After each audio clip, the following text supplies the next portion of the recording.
Howdy. Today I'm going to read Mosiah chapter 17. And I'm not reading from the Book of Mormon I normally read out of, because that one is in one of my other cars that's... I'm not sure where it is. Honestly, I have like a whole fleet. So I'm reading out of this one, which I've read out of before. It's just an older one. And in a few moments, when I say that if you want to get your own physical copy of the Book of Mormon, not unlike this one, I'm not going to be able to show you a blank page. So brace yourselves for that.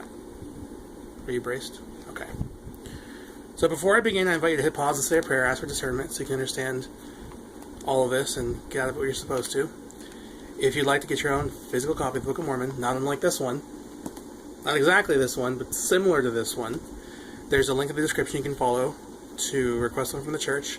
If you don't want to get one from the church, you can get one from me directly by sending an email to thetruthaboutwaffles@gmail.com. And in what will be the blank part here, I'm prepared to write my testimony if you like. I mean, if you don't, that's fine. You know, I don't have to. It's not like I'm compelled to. Well, I am compelled to share my testimony, but I'm not necessarily compelled to write it every single Book of Mormon that I give out. And if you don't want it there, you can put it on the inside cover, the outside cover, the back cover, anywhere. It doesn't really matter. Somewhere that there's blank space, I will put it. In fact, I'll even stretch out across the entire book if you want. I don't know that my testimony is that lengthy, but we'll see what we can do to accommodate you. Maybe I can start it off in English and then transition to Spanish and like French or something, and German. I don't know. But I'm prepared to do that for you, because that's what Jesus would do. Beneath that link, there is another link where you... I mean, obviously, beneath that link, there's another link, because I'm talking about different links. The next link you can use to follow along online, or skip ahead, go back, go to a different book, go to a conference talk, whatever. Watch videos, learn the Oracles of Faith, whatever you want to do. There's another link, or set of links beneath that, where you can actually download the Gospel Library app for your iOS, Android, or Windows device, which gives you the entire Book of Mormon, the Pearl of Great Price, Doctrine and Covenants, New Testament, Old Testament, and conference talks, and magazines, and all kinds of stuff.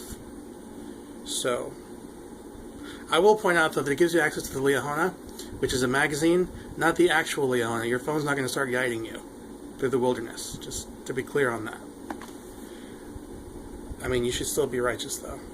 Maybe your phone will work better. That's everything, right? Yeah.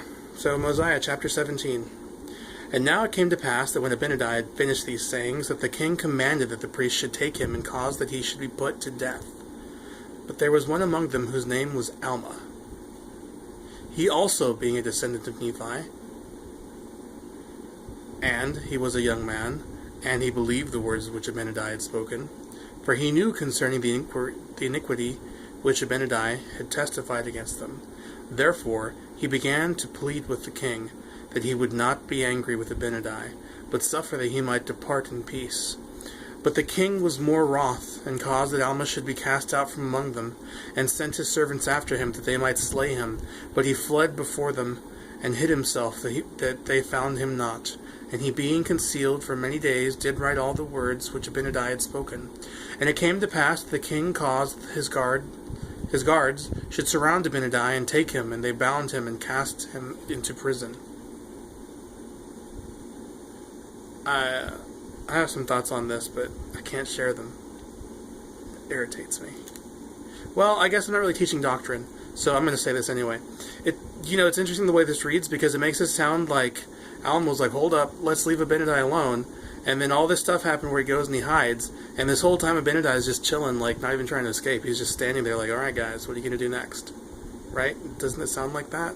And I think it's really cool if he did do that, if he actually was left alone, and he didn't try to escape, because he was like, whatever, this is what's going to happen to me.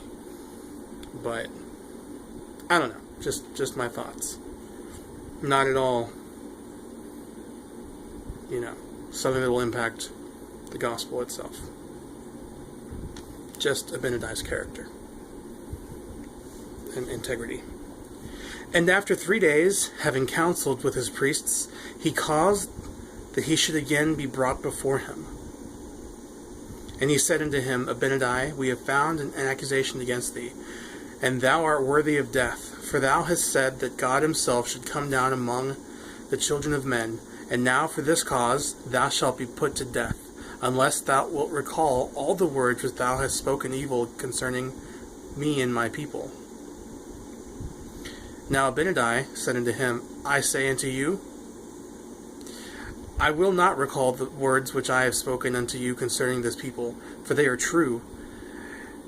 And that ye may know of their surety, I have suffered myself, that I have fallen into your hands. That kind of answers my previous question. So it's very possible that while this dude was like on the lam, Abinadi was just standing there and being like, yep, I'm going to suffer that I be in his hands. Very interesting.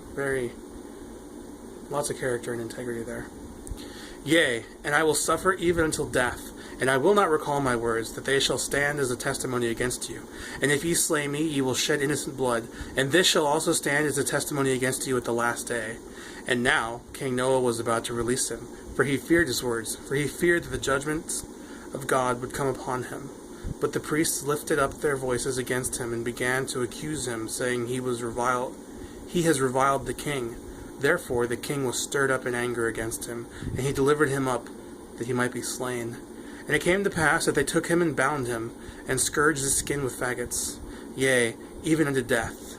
And now, when the flames began to scorch him, he cried unto them, saying, Behold, even as ye have done unto me, so shall it come to pass, that thy seed shall cause that many shall suffer the pains that I do suffer, even the pains of death by fire.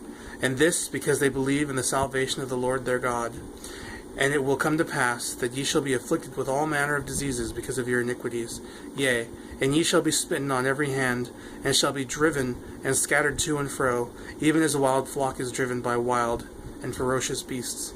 And in that day ye shall be hunted, and ye shall be taken by the hand of your enemies, and then ye shall suffer, as I suffer, the pains of death by fire. Thus God executeth vengeance upon those that destroy his people. O God, receive my soul. And now, when Abinadi had said these words, he fell, having suffered death by fire.